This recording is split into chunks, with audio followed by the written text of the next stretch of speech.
मृत्यु सत्य है। एक राधेश्याम नामक युवक था। स्वभाव का बड़ा ही शांत एवं सुविचारों वाला व्यक्ति था।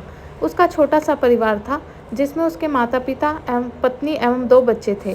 सभी से वो बेहद प्यार करता था। इसके अलावा वो कृष्ण भक्त था और सभी पर दया भाव रखता था। जरूरतमंद की सेवा करता था, किसी को दुख नहीं देता था। उसके इन्हीं गुणों के कारण श्री कृष्ण उससे बहुत प्रसन्न थे और सदैव उसके साथ रहते थे और राधे श्याम अपने कृष्ण को भी देख सकता था और बातें भी करता था। इसके बावजूद उसने कभी ईश्वर से कुछ नहीं मांगा।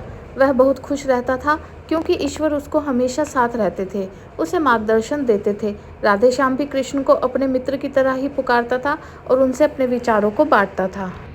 एक दिन राधे श्याम के पिता की तबीयत अचानक खराब हो गई। उन्हें अस्पताल में भर्ती किया गया। उसने सभी डॉक्टर्स के हाथ जोड़े, अपने पिता को बचाने की मिन्नतें की, लेकिन सभी ने उससे कहा कि वो ज़्यादा उम्मीद नहीं दे सकते और सभी ने उसे भगवान पर भरोसा रखने को कहा।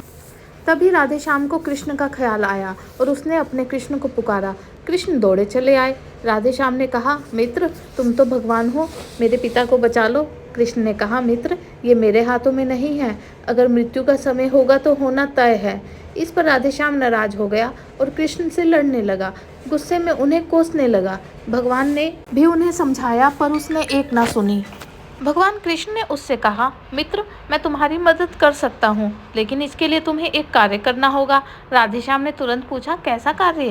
कृष्ण ने कहा, तुम्हें किसी एक के घर से मुट्ठी भर ज्वार लानी होगी और ध्यान रखना होगा कि उस परिवार में किसी भी की मृत्यु ना हुई हो। राधेश्याम झट से हाँ बोलकर तलाश में निकल गया। उसने कई दरवाजे खटखटाए। हर घर में ज्वार तो होती थी, लेकिन ऐसा कोई नहीं होता था जिनके परिवार में किसी की मृत्यु ना हुई हो। किसी का पिता, किसी का दादा, किसी का भाई, किसी की माँ, काकी या बहन। 2 दिन तक भटकने रहने के बाद भी राधेश्याम को एक भी ऐसा घर नहीं मिला। तब उसे इस बात का एहसास हुआ कि मृत्यु एक अटल सत्य है। इसका सामना सभी को करना होता है, इसमें कोई भाग नहीं ले सकता। और वो अपने व्यवहार के लिए कृष्ण से क्षमा मांगता है और निर्णय लेता है कि जब तक उसके पिता जीवित हैं वह सदैव उसकी सेवा करेगा। थोड़े दिनों बाद राधेश्याम के पिता स्वर्ग सिधार जाते हैं। उसे दुख तो होता है, लेकिन ईश्वर की दी हुई उस सीख के कारण उसका मन शांत रहता है।